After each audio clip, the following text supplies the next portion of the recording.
السلام عليكم يا بنات، ازيكم يا حبايبي؟ عاملين ايه؟ ده اول معاكم فيديو يا بنات في النصايح للغسالات وتنظيف الغسيل. بصوا يا بنات، لو انتوا عندكم مشكله في الغسيل اللي فيه وبره، تلاقوا غسيلكم مثلا كده فيه وبره، يبقى دي مشكله في الفلتر الداخلي يا بنات في الغساله. تعالوا اوريكم احنا عملنا نعمل ايه. يلا يا بنات يلا. بصوا يا بنات، ده الفلتر الداخلي بتاع الغساله بتاعتي اهو. بصوا كده هو مقفول.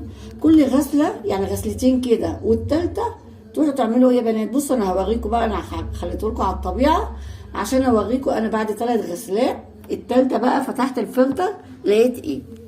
بصوا ادي اهو. اول حاجه نقول بسم الله، نفتح كده الفلتر اهو، يفتح معانا بسهوله اهو يا بنات.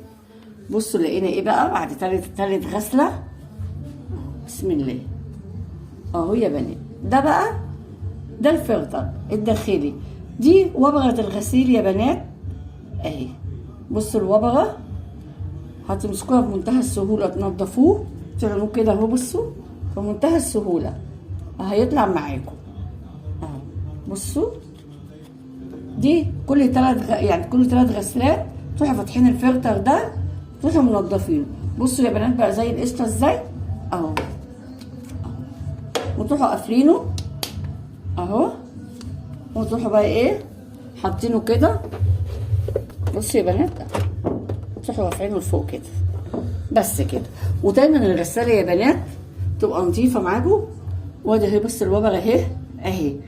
دي كل 3 غسلات يا بنات تفتحوا الفلتر ده، هتطلعوا منه الوبرات دي كلها. الحاجات دي لو سبتوها هتبوظ اول حاجه الفلتر والغساله وهدومكم. هتلاقوا الحاجات ديت على الغسيل كده زي الفتفوته دي كده.